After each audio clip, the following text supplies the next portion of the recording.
Assalamualaikum warahmatullahi wabarakatuh. Shalom, Om Swastiastu, Namo Buddhaya, Salam Kebajikan. Semoga kalian selalu dalam lindungan Tuhan Yang Maha Esa, selalu dianugerahi kesehatan dan kedamaian bersama keluarga tercinta. Bertemu lagi dengan saya Putu Sudama. Video saya kali ini akan membahas pintas tentang materi lanjutan. Kali ini kita akan belajar tentang penurunan tekanan uap, salah satu sifat koligatif larutan.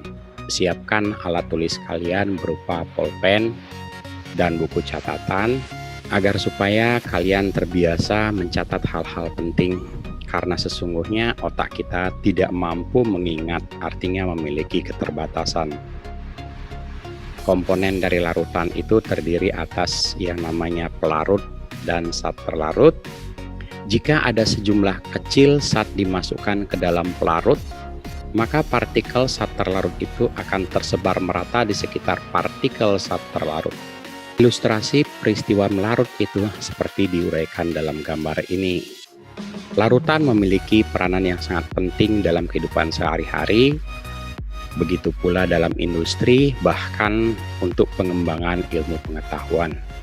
Gambar yang di sebelah kiri, bila kita nyemplung di air tawar seperti di sungai misalnya, pasti kita langsung tenggelam.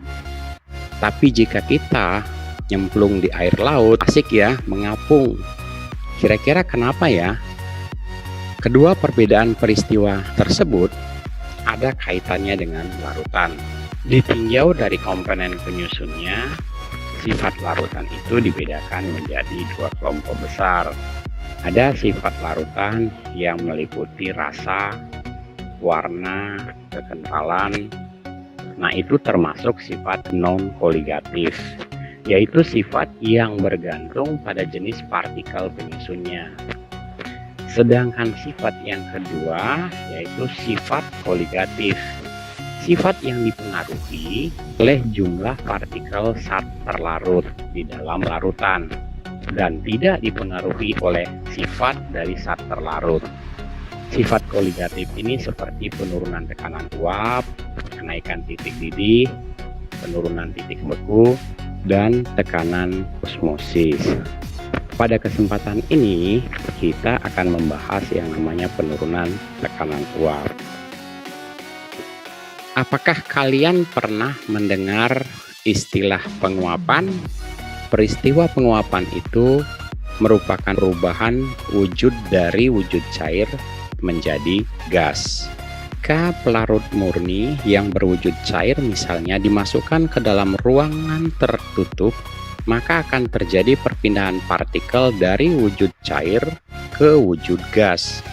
Seperti yang terlihat pada gambar A1 dan gambar A2 ini. Setelah beberapa waktu terjadi pula perpindahan partikel dari wujud gas ke wujud cair, seperti yang terlihat pada gambar B. Artinya bahwa tidak akan terjadi perubahan lebih lanjut, tetapi proses yang terjadi masih terus berlangsung. Sejumlah partikel pelarut murni pada wujud gas yang berada pada ruang tertutup itu akan memberikan tekanan yang disebut dengan tekanan uap. Tekanan yang disebabkan oleh keadaan uap jenuh tersebut dinamakan dengan tekanan uap jenuh pelarut murni. Besarnya tekanan uap jenuh pelarut murni ini dipengaruhi oleh jumlah zat dan suhu. Semakin besar tekanan uap suatu cairan, maka semakin mudah molekul-molekul cairan itu berubah menjadi uap.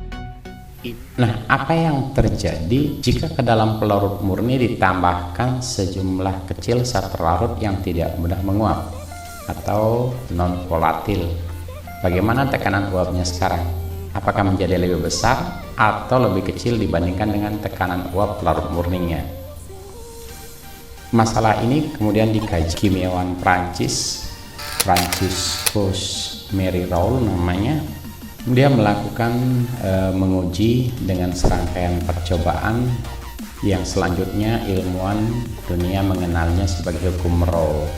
Rowe menyatakan bahwa melarutkan suatu zat terlarut mempunyai efek penurunan terhadap tekanan uap pelarut murni.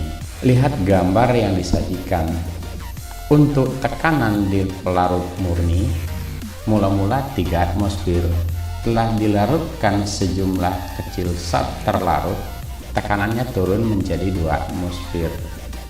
Semula pahami bahwa adanya partikel cair berubah menjadi uap, maka partikel uap itu akan menyebabkan terjadinya tekanan. Oleh karena itu, tekanan uap larutan menjadi lebih kecil dibandingkan dengan tekanan pelarut. Pertanyaannya, apa yang menyebabkan hal itu terjadi? Kemudian peristiwa ini dijelaskan oleh Raoul sebagaimana gambar yang disajikan. Partikel-partikel pada pelarut murni ini lebih teratur dibandingkan dengan partikel-partikel di dalam larutan. Akibatnya adalah tekanan uap larutan itu menjadi lebih kecil daripada tekanan uap pelarut murni. Peristiwa ini terjadi karena partikel-partikel fluid ini untuk bisa lepas menjadi wujud gas terperangkap oleh partikel-partikel saat terlarut. Akibatnya adalah partikel-partikel cair dari pelarut itu terhalang untuk menjadi uap, sehingga jumlah partikel pelarut yang menjadi gas itu lebih sedikit dibandingkan dengan partikel dalam pelarut murninya sendiri. Itulah yang disebut dengan penurunan tekanan uap. Bahwa penurunan tekanan uap itu adalah merupakan selisih antara tekanan uap pelarut murni dengan tekanan uap larutan jenuh. Secara matematis, perubahan atau penurunan tekanan uap itu merupakan selisih dari pelarut murni dan tekanan uap larutan. Lebih lanjut, Raoul mengemukakan bahwa tekanan uap larutan atau P1 itu sama dengan tekanan uap pelarut murni dikalikan dengan fraksi mol pelarut dalam larutan atau X1. Secara matematis ditulisnya seperti ini, bahwa tekanan uap larutan P1 itu sama dengan tekanan uap pelarut murni dikali dengan fraksi mol zat pelarut. Kemudian bahwa di dalam larutan itu yang hanya mengandung satu jenis zat terlarut, sehingga fraksi mol zat pelarut itu sama dengan 1 dikurangi fraksi mol zat terlarut, karena fraksi mol zat terlarut 1 jika ditambahkan dengan fraksi mol zat pelarut ini sama dengan 1. Oleh karena itu, tekanan uap larutan itu sama dengan tekanan uap pelarut murni dikali dengan 1 dikurang fraksi mol zat terlarut kalau zat terlarutnya hanya satu jenis. Jadi penurunan tekanan uap itu berbanding lurus terhadap fraksi mol zat terlarut X2 dan tekanan uap pelarut murninya. Secara matematis persamaan di atas menjadi seperti ini. Baik, kita uji pemahaman kita untuk mengaplikasikan hukum Raoul itu dalam sebuah contoh soal. Infusan BM20 adalah obat diuretik yang digunakan untuk mengurangi tekanan dalam kepala akibat pembekakan otak serta menurunkan tekanan bola mata akibat glaukoma. Suatu larutan infusan M20 yang biasanya di rumah sakit tersedia dalam bentuk infus mengandung 18,04 gram manitol dalam 100 gram air pada suhu 20 derajat Celcius. Larutan ini memiliki tekanan uap sebesar 17,23 mm air raksa. Berapakah massa molekul relatif manitol tersebut?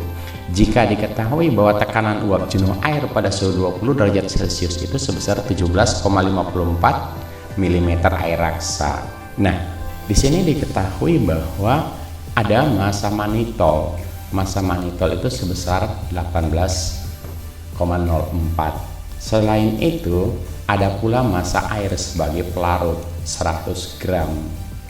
Tekanan uap dari larutan manitol sebesar 17,23 mm air raksa, serta ada tekanan uap jenuh air sebagai pelarut murni sebesar 17,54 mm air raksa. Pada kondisi ini kita akan menentukan fraksi mol, maka kita harus tentukan pula yang namanya MR air sebesar 18 gram per mol. Ditanyakan berapakah MR manitol. Kembali ke persamaan yang bisa kita gunakan, karena di sini hanya mengandung satu jenis zat terlarut, maka tekanan uap larutan itu adalah tekanan uap air dikali dengan fraksi mol air. Sehingga tekanan uap larutan itu adalah tekanan uap air murni dikali dengan mol air per mol air ditambah mol manitol.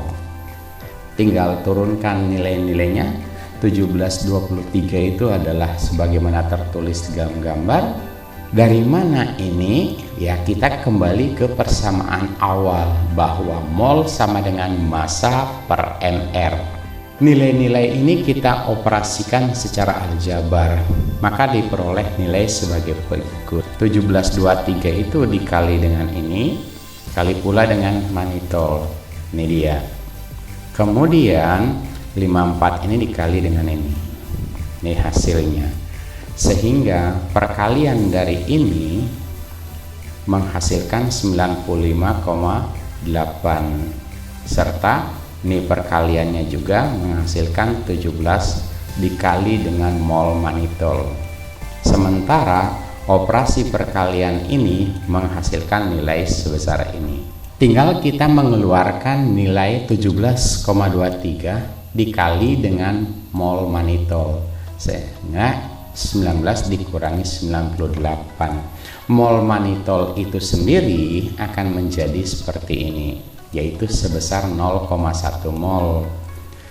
Mol manitol itu kan kembali lagi dari persamaan awal bahwa mol adalah gram per mx, maka massa per mr dari manitol itu sendiri. Molnya manitol adalah 0,1, sementara massanya manitol adalah 18,04, sehingga mr manitol akan menjadi 180,4 gram per mol. Jika ada pertanyaan atau sesuatu yang kurang jelas dalam penjelasan ini, silahkan di chat. Terima kasih telah mendengarkan video saya ini. Semoga dapat memberikan manfaat. Sampai jumpa di video saya yang selanjutnya. Wassalamualaikum warahmatullahi wabarakatuh. Shalom. Om Santi Santi Santi Om. Namo Buddhaya. Salam kebajikan. Bye bye.